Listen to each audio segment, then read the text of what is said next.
미국 원자력 발전 기업 웨스팅하우스가 현지 시간 21일 한국 수력 원자력을 상대로 지적재산권 침해 소송을 냈습니다.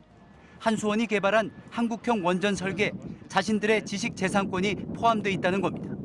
한수원과 라이선스 계약을 체결한 기술이 한국형 원전 설계에 사용됐다는 취지입니다. 특히 특정 원전 기술의 해외 이전을 엄격히 통제하는 미국 법을 적용할 수 있는지를 함께 판단해 줄 것도 요구했습니다. 소송을 제기한 웨스팅하우스는 총 6기 규모의 폴란드 원전 건설 사업을 두고 한수원과 수주 경쟁을 벌이고 있습니다. 웨스팅하우스는 폴란드는 물론 한국형 원전 도입을 고려 중인 체코와 사우디아라비아에 대한 기술 공유도 금지해달라고 요청했습니다. 폴란드 사신 부총리는 최근 미국 에너지부 장관을 만난 뒤 안보를 고려하면 최종적으로 웨스팅하우스를 선정할 가능성이 크다고 말한 것으로 전해졌습니다.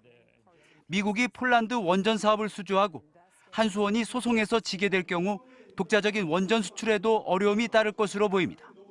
이번 소송은 경쟁업체인 한수원을 견제하기 위한 조치로 보이지만 한국산 전기차를 세액 공제 대상에서 제외한 인플레이션 감축법에 이어 한미 간 또 다른 통상 마찰의 요인이 될 수 있다는 우려도 나옵니다. 윤석열 대통령과 바이든 미국 대통령은 지난 5월 정상회담에서 제3국 원전 시장 진출 등 원자력 협력을 강화하기로 합의한 바 있습니다. MBC 뉴스 정영훈입니다. 주미 한국 대사관에 대한 국정감사에서 여야는 전기차 보조금 지급 대상에서 한국산이 제외된 것에 대한 질타를 쏟아냈습니다. 야당 의원들은 해당 법안이 7월 27일에 처음 공개됐는데 대사관이 8월 4일이 돼서야 외교부의 주요 내용을 보고해 대응할 기회가 늦어졌다고 지적했습니다. 골든타임을 놓친 거지요. 펠로시 하원 의장이 한국에 왔을 때도 며칠만, 하루 이틀만이라도 더 빨리 파악이 됐더라도 야당 의원님 질타를 하셨는데 겸허하게 들어야 됩니다. 조태용 주미대사는 미국 의회에서 밀실 협상으로 법안 처리가 진행돼 상황 파악이 쉽지 않았다며 대사관이 더 잘해야 한다는 지적을 전적으로 수용한다고 해명했습니다. 그러면서 해당 법안이 한미 FTA 위반 소지가 있다는 지적을 바탕으로 미국의 해법을 제시했다며 최대한 받아내려고 하고 있다고 설명했습니다. 해법은 저희가 몇 가지를 가지고 이제 미국이랑 얘기를 하고 있는 것인데 어느 해법이 가장 가능성이 많을 것인지는 제가 조금 시간이 지나야 윤곽이 나올 것 같습니다. 한미 간의 협의가 진행 중인 만큼 언제 결론이 날지 확답할 수는 없다면서도 가까운 장래에 이루어질 것이라고 부연했습니다. 워싱턴에서 MBC 뉴스 김수진입니다. 미국이 반도체, 전기차에 이어 오늘은 바이오, 즉 생명공학 분야 역시 미국 내 생산을 장려하는 행정명령을 발동했습니다. 바이든 행정부의 메이드 인 아메리카 공세가 계속 그 범위를 넓히고 있습니다.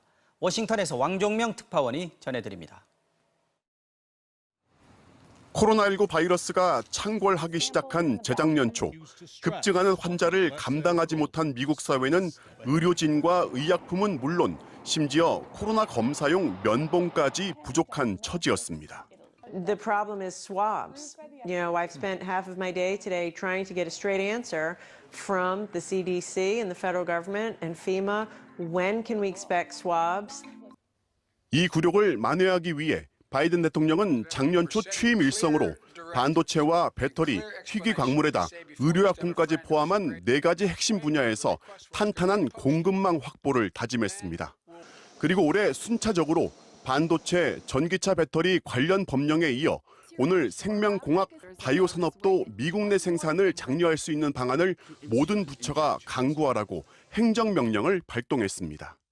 당장 이틀 뒤 관련 부처가 모두 모여 회의를 열고 바이오 육성을 위한 큰 틀의 투자 지원 계획을 발표하고 6개월 뒤에는 세부적인 육성책을 내놓을 예정입니다. 바이든 대통령은 행정명령에 서명한 직후 의료 분야의 메이드 인 아메리카를 노골적으로 강조했습니다.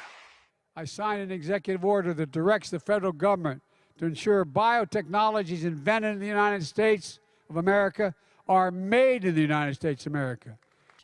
이번 조치를 두고 의약품 생산도 해외, 특히 중국의 첨단 바이오 제조 설비에 맡길 수 없다는 위기감이 반영됐다는 분석이 나옵니다.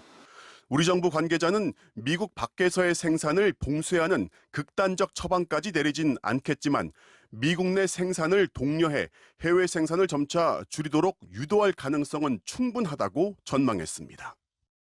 바이오, 헬스라는 말로 생명공학 분야에 공을 들이고 있는 한국도 민감하게 반응할 수밖에 없습니다. 미국이 자국 내 전기차 생산을 육성하기 위해 경제 안보 동맹인 한국도 배려하지 않는다는 걸 경험한 터라 더욱 그렇습니다. 워싱턴에서 MBC 뉴스 왕중명입니다.